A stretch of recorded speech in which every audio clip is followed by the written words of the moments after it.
주실 말씀의 제목은 은혜를 베푸시는 주님이라는 제목으로 같이 은혜 나누겠습니다. 주님은 은혜를 베푸시는 하나님이십니다. 오늘 말씀에 시편의 123편의 말씀을 통해서 우리 은혜를 오늘 다시 한번 충만히 있고, 그래서 오직 은혜 아니면 살 수 없습니다 고백하여 주님께 더 가까이 나가는 여러분의 인생이 되시기를 바랍니다. 그래서 첫 번째는요, 은혜 받은 자는 주님만 바라봅니다. 하나님이 우리에게 무슨 은혜를 주었습니까? 무슨 은혜 주시기를 원하십니까? 그건 구원이죠. 구원입니다. 오직 구원. 우리가 흑암의 나라에서 생명의 하나님 아들의 나라 천국에 가기를 원하시고, 우리가 이 세상에서 고통 가운데 있지 않고 하나님의 은혜 가운데 있기를 원하는, 오직 구원을 주시길 원해서 오신 예수 그리스도가 이제 영으로 우리와 함께 계시는 그 은혜의 삶을 삽니다. 그래서 우리가 바라봐야 될 것은 오직 주를 바라보는 자, 은혜 받은 자, 구원 받은 자의 삶인 것이죠. 여러분 일주일 동안 오직 주님만 바라봤다면 또 오늘도 심차게 왔을 거예요. 그런데 여러분이 주님보다 문제를 바라봤다면 오늘 지친 마음, 피곤한 마음, 상한 마음으로 왔을 것입니다. 그래서 오늘 시편의 123편 1절 본문 말씀 같이 읽읍시다. 하늘에 계시는 주여, 내가 눈을 들어 주께 향하나이다. 우리가 바라봐야 될 거, 주를 바라보는 거죠. 우리 눈을 들어서 주를 바라볼 때, 주를 향할 때에, 그럴 때에 우리가 안식과 기쁨이 있습니다. 여러분, 문제를 바라보며 그 문제가 우리를 삼킬 것만 같아요. 마태복음 8장에 보면 예수님이 건너편으로 갈 때 제자들과 함께 배를 탔습니다. 주님이 배에 탔음에도 불구하고 그 풍랑에 큰 풍랑이 일었어요. 주님은 너무 피곤하셔서 주무셨습니다. 그런데 그 배가 점점 가라앉기 시작했어요. 너무나 풍랑이 심하여서 물이 막 들어오는 것입니다. 물이 막 차고 넘쳤어요. 이제 큰일 났다, 죽었다. 그곳에는 주님이 계셨습니다. 그런데 풍랑이 있는 그 파도를 바라봤을 때는 우리는 죽었다 말합니다. 그곳에 주님이 계셔도 말입니다. 그래서 주님을 깨우기 시작했어요. 주님, 주님, 우리가 죽겠나이다, 일어나세요 하고 막 깨우기 시작했어요. 주님이 일어나셔서 하시는 말씀이, 어찌하여 무서워하느냐, 믿음이 작은 자들아.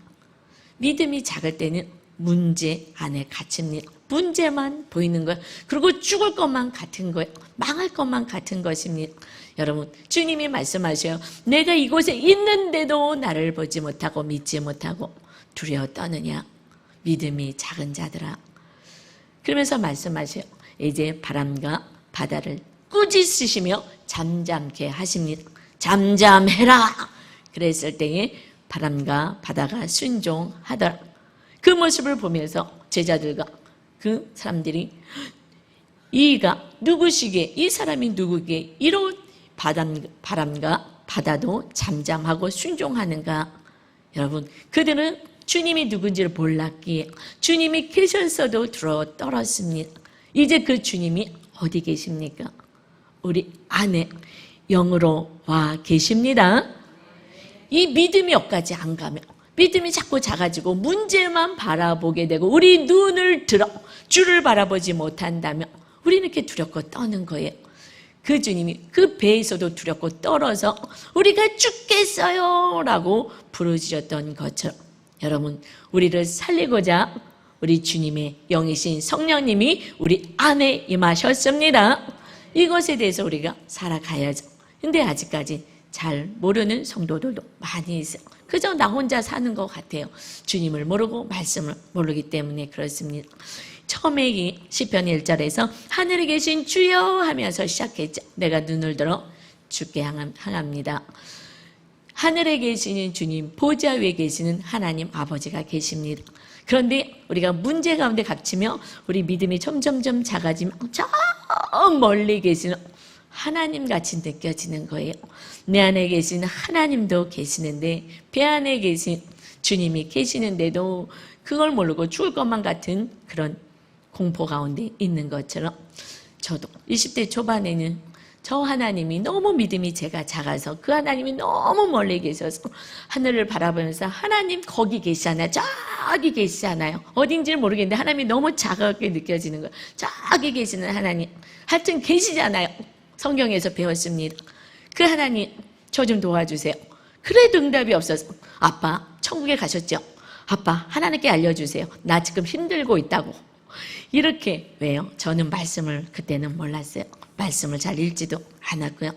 그래서 오늘 말씀 다시 한번 읽어볼까요? 우리가 늘 읽는 말씀입니다. 고린도전서 6장 19절입니다.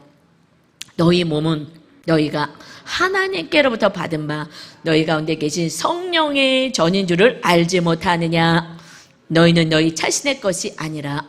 여러분 우리 몸 안에 누가 계시다고요? 성령 하나님이 계시는 거룩한 전인 줄 모르느냐. 많이 모르잖아요. 여러분 왜요? 우리는 내 뜻대로 살아서 그래요. 하나님의 말씀대로 살아서 하나님이 우리를 다스리시고 가셔야 되는데 내 뜻대로 살다 보니까 나 혼자 있는 것 같아요. 여러분 우리는 주의 성령님이 거시는 거룩한 전 몸입니다. 그래서 정확히 20절에 말씀하시죠. 값으로 산 것이 되었으니 그런즉 너희 몸으로 하나님께 영광을 돌리라. 아멘. 여러분 우리가 내가 누구인지 하나님이 저 꼭대기 어딘가에 계실 것 같은 막연한 하나님, 믿음이 작아지면 작아질수록 그 하나님은 너무너무 멀리 계시게 느껴지는 거예요. 그러나 그 하나님이 우리를 고아처럼 버려두지 아니하시고 우리 죄값을 치르시고 우리 안에 거룩한 예수의 보혈로 씻어주시고 성령 하나님이 임하셨습니다. 이제 성령님과 동행하는 인생을 살 때에 성령님이 내 안에서 세밀한 음성을 날마다 공급해 주시고 그리고 복된 길로 선한 길로 인도하십니다. 여러분은 죽을 일이 없고 망할 일이 없고 눈을 뜨면 천국에 갈 백성이어야 합니다. 오직 주님을 모시는데 집중해야 하는 거예요. 주의 성령님이 임하시도록. 성령님이 어떻게 임하십니까? 말씀대로 살지 않은 것을 회개하고 말씀대로 살 때에 주의 성령님이 충만히 임하여서 성령 충만한 인생이 되는 거예요. 그것이 말씀대로 사는 훈련을 통하여서 삶의 자잘함도 필요할 때마다 응답하신 하나님을 만날 수가 있습니다. 이번 일주일 동안 여러분이 기도 잘 해주셔서 저희가 이렇게 선교 잘 다녀왔습니다. 감사합니다.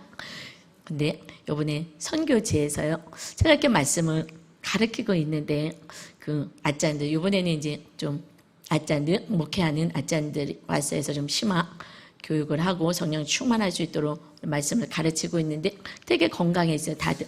그래서 건강하고 있는데 하나님이 자꾸 제 안에서 이런 음성이 들려요. 아프다는 거예요. 거기 한 아짠이. 그래서 자꾸 아프대요.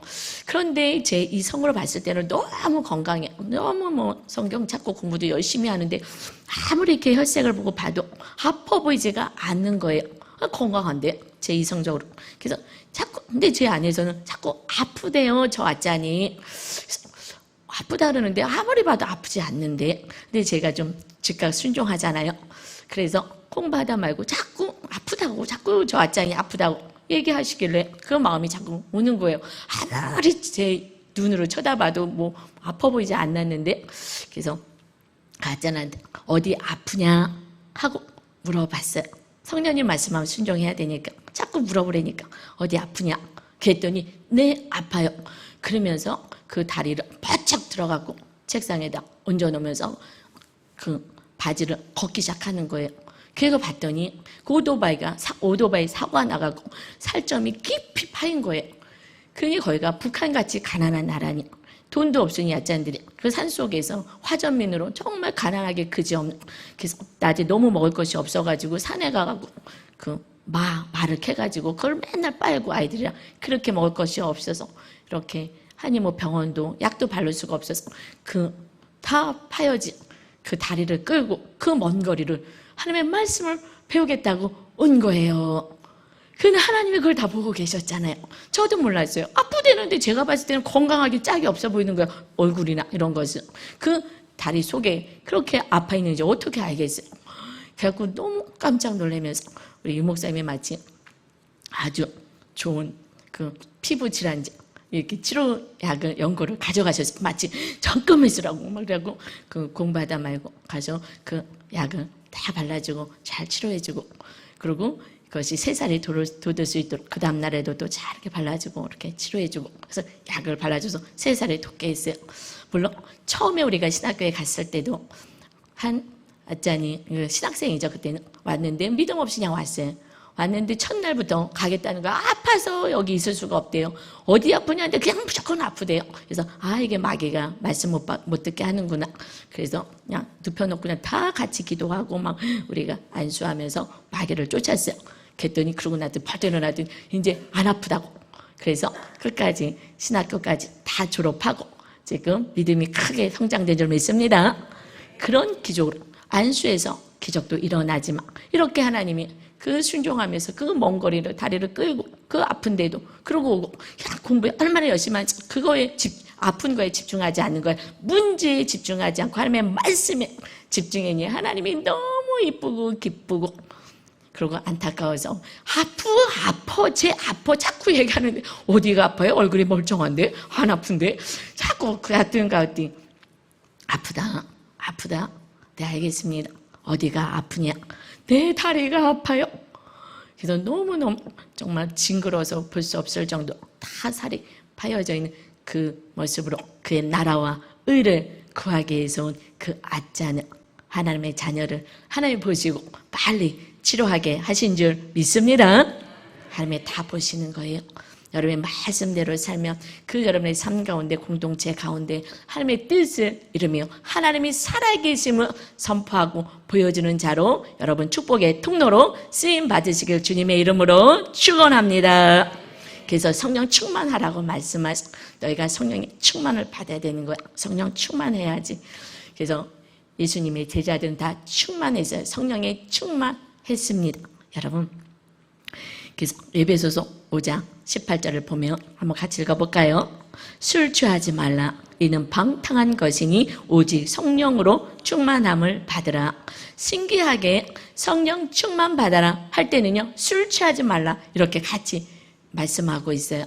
왜냐하면 성령 충만이 마치 술 충만이랑 비슷한 현상이 나타나기 때문에 그렇습니다. 저는 술을 이렇게 어렸을 때부터 모태신앙으로 컸기 때문에 집안에 술이 없어서 술을 경험할 기회가 없었어요. 그래서 잘 모르지만 비슷한 것 같아요. 좀 속상할 때 술 먹으면 좀 기분도 좋아지고, 담대하지 못한 사람이 술 먹으면 막 담대해져서 막 할 말도 하고, 인색했던 사람이 또 술 먹으면 호주머니도 다 막 열어서 자녀도 주고 이웃도 주고 아내도 주고 뭐 이렇게 막 좀 넉넉함도 생기고, 이런 비슷한 문제가 있죠. 또 막 너무 고통스러울 때 술 먹으면서 또 잊기도 하고, 이렇게 술 취함이 있죠. 그런데 그와 비슷하게 이것이 영적으로는 성령 충만할 때 이런 현상이 일어납니다. 일어나요. 저는 어렸을 때 굉장히 내향성이었어요. 극내향이었어요. 그래서 발표도 잘 못할 만큼 극내향이었는데, 제가 이렇게 앞에서 설교할 수 있는 것은요, 완전히 담대함은요, 성령 충만의 담대함입니다. 이것이요, 저는 기절적으로 할 수 없는 거예요. 그래서 저희 그 친정의 그 친척들이요, 신기하게 생각해요. 너무나 아주 소심하고 부끄러움 많이 탔던 제가 어떻게 이렇게 앞에서 말씀을 증거하냐. 그래서 성령 충만한 모든 것이 재창조가 일어나는 줄 믿습니다. 그래서 사도행전 2장에 보면은요, 제자들, 그래서 우리 주님이 승천하시면서 예루살렘 떨지 말고 성령 먼저 받아라. 그래서 모여서 열심히 10일 동안 기도해서 성령의 충만한 은혜를 받죠. 그러고 나서 그들이 말씀을 증거하고 이렇게 했을 때에 그 많은 사람들이 조롱하면서 새 술에 취했다라고 얘기해요. 사도행전 2장에 보면 새 술에 취했다. 증상이 약간 비슷하게 보이는 거죠. 그러나 술은 이 몸을 다 망가뜨리죠. 그러나 하나님의 이 성령 충만의 그 은혜는 우리를 새롭게 기쁘게 하늘나라 백성으로 재창조하십니다. 아멘. 그래서 제자들은 다 성령 충만 받았다 말씀이에요. 사도행전 4장 8절 보겠습니다.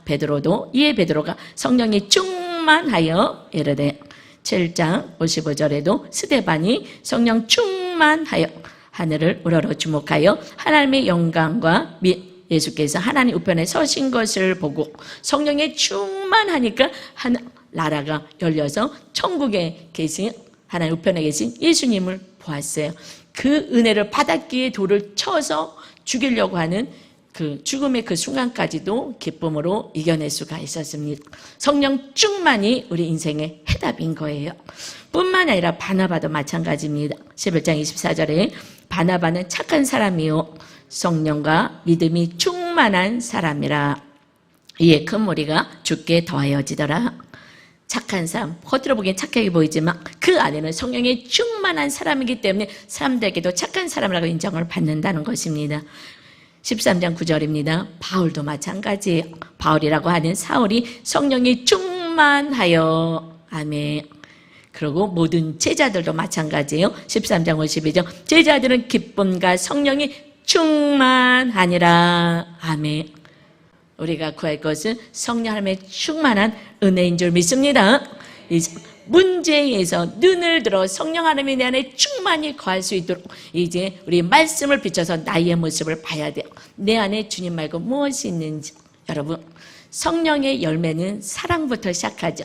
성령의 열매는 갈라디아서 5장 22절부터 사랑과 기쁨, 희락과 화평, 그래서 화목하게 하고 오래 참는다라고 쭉 말씀하고 있습니다. 여러분, 아무리 부부래도 아무리 연인이 있다 하더라도 부모 자녀 또 친구가 있다 하더라도 그 외로움은요 주님이 주시는 성령의 충만한 은혜 없이 그래서 사랑이 충만하지 않으면 늘 외롭습니다. 아무리 한 이불을 덮어도요 부부도 외로운 거 아시잖아요. 그래서 성령의 충만을 받으라 말씀하십니다. 요한복음 7장 38절입니다. 나를 믿는 자는 성경의 이름과 같이 그 배에서 생수의 강이 흘러나오리라 하시니 예수님을 믿는 사람은 성경에 말씀하셨던 것처럼 구약에 말씀하신 것처럼 이제 우리들의 배에서 우리들의 삶에서 우리들의 안에서 생수의 강이 생명수가 흘러간다는 거예요. 사랑과 기쁨과 화평함과 이런 절제하고 온유하고 자비하고 충성대 이런 모든 것들이 흘러나온다는 거예요. 세상 사람들이 알 수 없는 기쁨의 삶을 살아간다는 것입니다. 그래서 39절이죠. 이는 그를 주를 믿는 자들이 받을 성령을 가르쳐 말씀하신 것이라. 무엇이라고요? 성령님이 임하시면 그런 인생을 사는 거예요. 여러분이 성령이 충만하지 않기 때문에 지금 슬프고 짜증나고 화가 나고 하는 인생이죠. 그런데 가로에 있죠. 예수께서 아직 영광을 받지 아니하셨으므로 성령이 아직 그들에게 계시지 아니하시더라. 예수님이 지금 말씀하신 거잖아. 너희가 이제 얼마 있지 않아서 성령님이 임하시게 되면 너희들은 생수의 강이 넘쳐나는 인생을 너희들의 인생 가운데 내면에서 나오게 될 것이다. 그래서 성령을 받아야 돼. 먼저 성령을 받아야 돼. 주님이 이제 승천하고 올라가셔서 주님의 영이신 성령님, 동일하신 성령님, 주님의 영이신 성령님이 임하셔서 주님과 함께 있을 때 먹을 것이 없을 때 오병이어의 기적을 일으키시고 아픈 자를 치료하시고 함께 하셨고 주님의 능력이 성령님이 이제 우리 안에서 우리를 회복시키고 치료하시고 이웃들에게까지 하나님의 나라를 회복시키는 그런 은혜의 축복의 자녀의 삶을 살아야 되는 줄 믿습니다. 아멘. 여러분, 우리 안에 사랑이 성령님이 충만할 때만이 사랑이 넘치는 거예요. 그 사랑으로 이웃을 살리는 것이고 그때 서로 사랑하게 되는 것이고 용서도 할 수 있습니다. 여러분, 기쁨이 어떻게 나옵니까? 성령님이 충만해야지만 기쁘고 이 세상에서 환난과 어려움이 있고 문제가 있어도 성령 충만하며 내 안에서 천국을 누릴 수가 있습니다. 이것을 말씀하는 거예요. 성령이 충만할 때 죽어서 가는 천국이 아니라 이 땅에서 천국을 누려야지. 내가 영으로 너희 안에 임했는데도 너희가 왜 슬퍼하고 문제 가운데 갇혀서 주를 바라보지 못하느냐. 그래서 믿음이 작은 자들아, 오늘 말씀을 통하여서 믿음이 큰 믿음 되고 성령 하나님이 임하셔서 천국을 이 땅에서도 경험하는 여러분 되시기를 바랍니다. 여러분, 술을 끊었어요. 근데 인간적으로 끊지요. 이것은요, 조금 있다가는 술은 끊어내서도 다른 중독으로 빠집니다. 우리 한 구역장님이 술을 많이 먹다가 마침 양육을 하게 됐어요. 근데 사실 그 술 끊은 것도요, 성령 충만하면서 끊어가는 거지만 순종하면서 끊었는데 몸이 너무 상태가 안 좋아져서 의사 선생님도 이제 술 끊으라고 하고 마침 양육했기 때문에 이제 술을 몸이 너무 아프고 힘드니까 이제 끊게 됐어요. 그런데 말씀 양육받고 하면서 이제 말씀대로 살아야 되겠다 했을 때에 그분이 이렇게 말씀하셔요. 신기하죠? 이것이 내 힘으로 끊어진 게 아니에요. 금당 증상도 없고, 근데 어저께까지 다시 확인하지 않아서 조금 드시는지 안 드시는지 아직은 잘 모르겠어요. 안 드시나요? 안 드신대요. 확인했습니다. 예. 또 먹을 수도 있죠. 사람이니까 또 회개하고 또 끊어내야 되겠지만, 그런데 이렇게 고백했어요. 신기하죠? 이게 내가 끊어내야 되는 게 아니라요. 목사님 신기해요. 내 안에서 성령님이 밀어내는 그런 느낌이 있어요. 아멘. 우리 힘으로는요, 죄를 끊어낼 수가 없어요. 어떤 것도 잘라낼 수가 없어요. 오직 하나님을 바라보며 나를 도와주세요 하고 성령님을 의지할 때에 성령님이 모든 것들, 더러운 것들을 또 하나님의 뜻이 아닌 것들을 잘라내게 하십니다. 아멘. 순종하겠다고 결심하는 거죠. 우리가 만약에 그렇지 않으면 이 중독이 다른 걸로 바뀌어요. 다른 무슨 다른 도박이든 다른 것으로 그 공허함이 안에 있던 공허함, 술을 끊어내는 그 자리에 다른 것이 와요. 그래서 우리는 명상하고 돌을 닦는 게 아니에요. 마음을 비우는 게 아니에요. 성령으로 우리를 채워서 세상이 들어오지 못하게 해야 하는 것입니다. 비우라 그래. 비우는 거 아니에요. 명상하는 거 아니에요. 우리는요, 비우는 게 아니라 성령으로 쭉만 받아야지만 주님의 제자 이렇게 해서 세상의 어떤 것도 우리를 장악하지 못하게 해야 하는 것입니다. 그래서 오직 하나님의 말씀만이 우리의 법이 되어서 그대로 살아갈 때에 성령 충만한 여러분 되시기를 주님의 이름으로 축원합니다. 두 번째는요, 은혜 받은 자는요, 내 신앙에서 우리 신앙으로 성장하게 돼요. 우리 본문 말씀 2절 보겠습니다. 상전의 손을 바라보는 종들의 눈같이 여주인의 손을 바라보는 여종의 눈같이 우리의 눈이 여호와 우리 하나님을 바라보며 우리에게 은혜 베풀어 주시기를 기다리나이다. 종들이 그 여주인의 손을 바라본 그 여종의 눈들은 어디요? 그때에 그 시절에는 이렇게 종들, 노예들을 부렸잖아요. 무엇으로? 말로도 안 하는 거야. 손짓으로 딱딱 하는 거야. 이거 치워 하면 딱 치우고, 와 하면 딱 오고, 손짓으로 다 했죠. 그러니까 그 손만을 바라보는 거예요. 그 손만을 바라보듯이 우리는 이 주님의 손이 뭐예요? 말씀이잖아요. 주님의 말씀, 이 말씀에 집중해야 됩니다. 그런데 그 하인들이 좀 정신을 멍하게 있다가 나태해서 피곤하든지 어쨌든지 간 그래서 그 손을 바라보지 못했어. 지금 이것을 치워라 하는데 치우지 못하고 오라 하는데 오지 못하고 그랬어요. 그랬을 때는 책망을 받겠죠. 그랬을 때 은혜를 구하는 거예요. 잘못했습니다. 용서해 주세요. 은혜라는 것이요, 여기서 원어로는 하난이라고 해요. 이것은 자비를 베풀다, 긍휼을 베풀다, 여기다 하는 뜻이에요. 그러니까 긍휼을 좀 여겨주세요. 자비를 베풀어서 용서해 주세요 하는 그런 뜻이죠. 내가 실수했을 때에, 내가 잘못했을 때 오직 주인의 손에 집중하지 못하고, 그래서 내가 충성하지 못한 거 용서해 주세요 하듯이 그 은혜를 우리가 하나님의 말씀에 집중하여 하나님의 뜻대로 살아야 되는데 그렇게 하지 못한 거 은혜를 구합니다. 용서해 주세요. 자비를 구하는 자. 그래서 날마다 회개하는 자. 이것이 성령 충만한 하나님의 은혜를 누리는 자입니다. 그래서 우리는 은혜를 받는 것은 용서를 받는다는 거예요. 우리를 불쌍히 여기시는, 우리가 말씀대로 살지 못했을 때 하나님이 너 싫어 이렇게 하지 아니하시고 얼른 회개해, 빨리 회개해. 예수님의 보혈로 날마다 회개해서 우리가 거룩한 자 되시기를 원하십니다. 날마다 하나님의 은혜를, 긍휼을, 용서를 구하시는 여러분, 회개하는 자 되시기를 바랍니다. 그런 인생을 살아갈 때 여러분, 이제 1절에서는 내가 눈을 들어 주를 향하나이다 했죠. 이제 지금 2절의 말씀은 우리라고 말씀해 나에서 우리로 바뀌어집니다. 처음 믿음이 연약할 때는 나밖에 몰라요. 그저 나.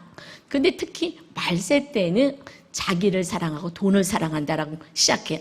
디모데 후서 3장에 자기만 사랑해요. 이 말세 때 증상인데, 이제 우리는 믿음이 성장하며 나에서 우리로 바뀝니다. 한번 다시 읽어볼까요? 우리의 눈이 여호와 우리 하나님을 바라보며 우리에게 은혜 베풀어 주시기를 기다리나이다. 이제 나 하나의 신앙이 아니라 우리의 신앙으로 바뀌는 거. 우리 구역에 그 성도들, 연약한 성도를 위해서 기도하고, 뿐만 아니라 또 구역장도, 지역장도, 목사님도, 또 전도사님도 인간이기에 쓰러지고 넘어지고 또 시험 들 때도 있고 연약할 때도 있어요. 그러면 같이 우리가 되어서 기도해주고, 할렐루야. 여러분의 가정, 이웃과 우리 나라를 위해서 라오스까지 여러분이 기도해 주었기 때문에 우리가 이렇게 잘 사역 마치고 돌아온 줄 믿습니다. 그래서 요번에는요, 가서 이제 신학생들 다 졸업하고, 그리고 요번에는 제자 훈련을 시킨 거예요. 이제 가서 제자를 키워라. 그래서 이제 우리의 신앙으로 성장할 수 있도록 성도들을 키워라. 그래서 그것을 잘 배워서 그대로 가르쳐 주라고.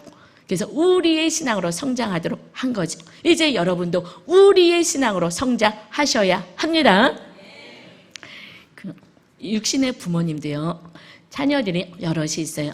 그러면 큰 아이한테 동생을 좀 잘 돌봐라 말하죠. 그런데 이 형이, 그냥 누나가 자기만 알아.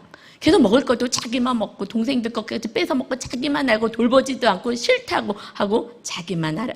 말세 때는 그런 증상이 일어난대요. 그런데 그렇게 살아간다면 자기밖에 몰라. 그냥 내 신앙 하나 지키면서 그럼 됐지 뭐. 이거는 그렇게 하나님이 기뻐하지 않는 거예요. 그래서 이 동생들을 돌보고 먹을 게 있으면 또 동생도 나눠주고 엄마가 잠깐 나갔을 때 동생을 돌봐주고 그럴 때 기쁨 아니겠습니까? 아멘이죠. 여러분의 자녀들의 형제들 서로 돌보지 않고 너는 너 나는 나 이렇게 살아간다면 얼마나 슬프겠어요. 저희는 형제가 우리 언니가 저랑 4살 차이가 나고 바로 그 밑에 우리 오빠가 있어요. 남동생이 1년 차이로 연년생으로 태어나고 저는 3년 터울로 태어났는데 엄마가 이제 제 큰 언니한테 동생이 태어났으니 1살 차이 남동생이에요. 네가 동생을 잘 봐라. 그랬더니 동생을 잘 보는 거야. 그래서 한 6살 때 어렸을 때부터 언니가 그 오빠 1살 차이 나는 그 동생을요. 우리 어렸을 때는 여러분 기억하세요? 요즘 옷이 많으니까 뭐 어쩌면 또 새 옷 입고 뭐 다른 옷 입고 해도 되는데 우리는 옷이 없었잖아요. 어렸을 때 너무 가난하니까. 그때는 수건으로요. 이렇게 받침을 해줬어요. 그리고 기억나시죠? 수건을 가지고 이렇게 목에다 걸어서 옷 젖지 말라고. 모르시는 분 많네요. 예. 저희 때는 그러고 살았어요. 그래서 이렇게 얼굴을 이렇게 닦아주고 했어요. 옷 젖지 말라고. 예, 수건에. 그런데 갔다 보면 그렇게 언니가 그 1살 차이 나는 남동생은 수건으로 이렇게 엄마가 하는 것처럼 똑같이 수건으로 이렇게 감싸가지고 목이랑 다 감싸가지고 얼굴을 이렇게 닦아주고 그렇게 돌봤다는 거예요. 그러면서 그것을 나이가 많이 들었는데도 얘기하세요. 정말 그렇게 동생을 어떻게 잘 돌봤는지 너무나 기특하고 그래서 참 기쁘다고. 그런데 이제 60이 다 돼 가거든요. 그런데도 지금도 1살 차는 동생을요 정말 엄마같이 돌봐는 거예요. 예, 그래서 그 오빠도 그 누나를 엄마같이 생각하면서 그렇게 잘 순종하면서 가더라고요. 이게 부모님의 기쁨인 거예요. 이것을 나이가 많이 막 50이 됐는데도 자 그때부터 그렇게 동생을 잘 돌보더니 저렇게 잘 돌본다고. 그런데 여러분 그것이 이제 둘째 동생까지만이야. 저까지는 안 내려오더라고요. 저는 안 돌봐줬어요. 그래서 하나님이 더 많이 돌봐주셔서 오히려 제가 안부 전화합니다. 안부 전화하고 잘 지내는지 언니 오빠한테 전화하죠. 여러분 우리가 한 영혼이라도 나보다 연약한 자들을 위해서 중보하며 기도하며 갈 때에 이것이 하나님의 기쁨이고 우리 엄마가 이렇게 늘 자랑했던 것처럼 대견하게 여겼던 것처럼 여러분을 대견하게 여기게 될 줄 믿습니다. 이제 성장하시길 바랍니다.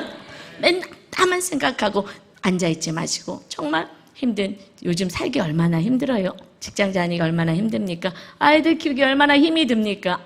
이것을 혼자 끙끙거리지 말고 공동체 안에서 같이 나누고 같이 중보하고 같이 기도하고 그래서 영적인 가정으로 다 모두가 성장하여서 또 연약한 자들이 왔을 때 같이 기도해주는 그래서 주님의 기쁨 여러분 되시기를 주님의 이름으로 축원합니다.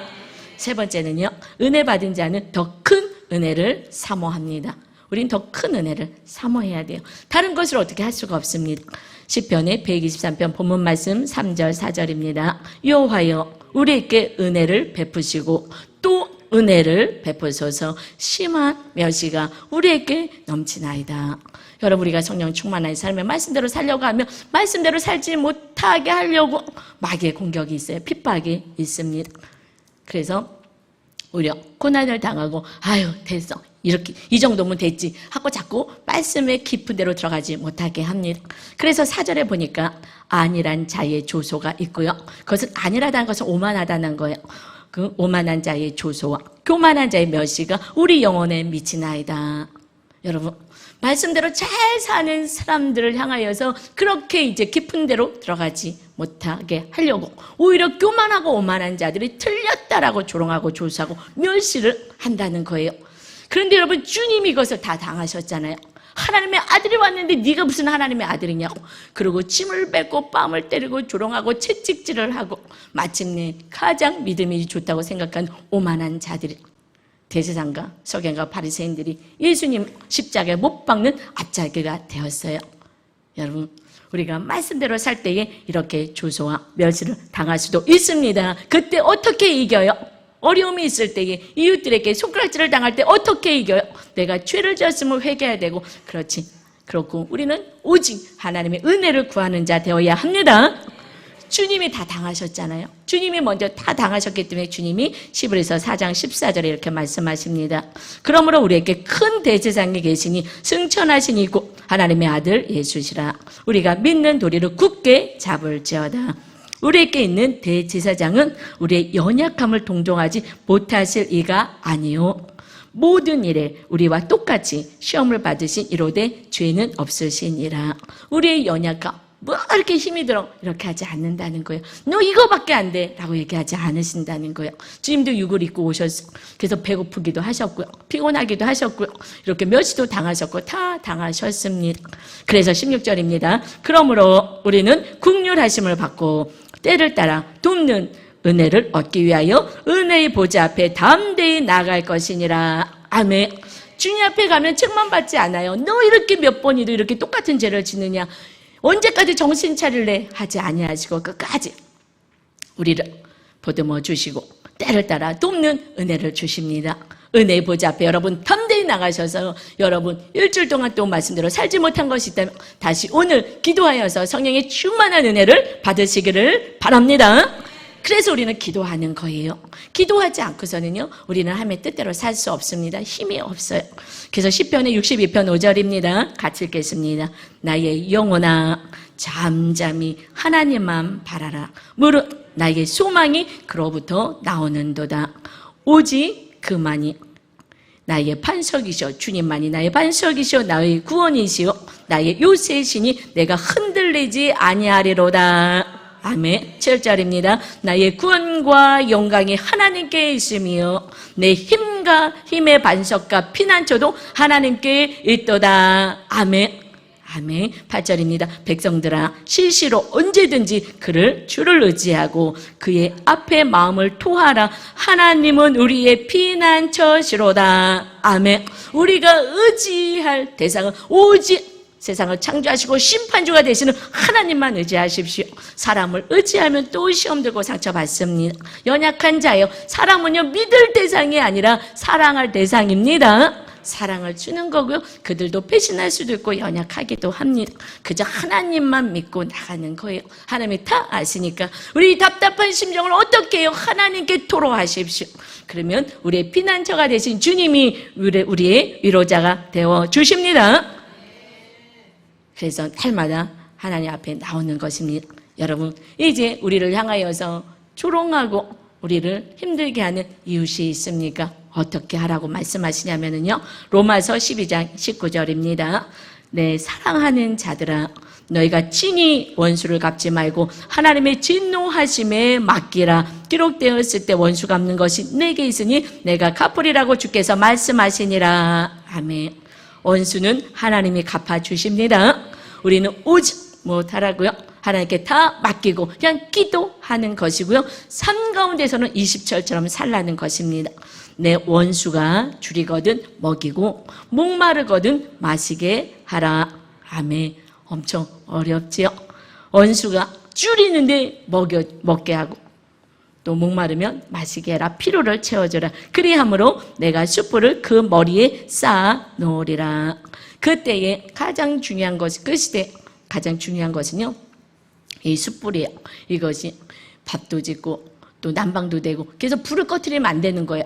이 숯불을 꺼트리면 안 됩니다. 하룻불. 그런데 그것을 꺼트린 거예요. 그러면 이웃집에 가서 불씨를 받아와야 되잖아요. 그래 불씨를 받으러 갔을 때 가장 필요한 거 받으러 갔을 때 이것을 기쁨으로 돌아오죠. 그렇듯이 정말 원수가 먹고 싶다 그럴 때 무슨 있는 것까지 빼앗고 싶은 마음이 있지만 그래도 선을 베풀 때에 그럴 때 그가 부끄럽지 않겠습니까? 야, 나는 이렇게 악을 행했는데 나 이렇게 선을 행하다니 부끄러워서 그가 후회하고 돌이켜서 주님 앞에 올 수 있기에 우리는 오직 선을 행하는 자가 되어라 말씀하십니다.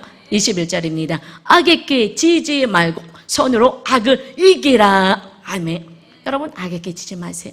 화가 나고 분통이 터지고 정말 억울하여 짝이 없어도 정말 가서 소리치고 네가 그렇게 살면 안 되지 하고 싶어도 오히려 그들이 필요한 것을 오히려 제공하는 자가 되어서 부끄러워서 후회하고 회개하고 하나님께 돌이키는 자. 그래서 악에게 지지 말고 우리는 날마다 선을 행하는, 말씀대로 행하는 하나님의 자녀로 살아가시기를 주님의 이름으로 축원합니다.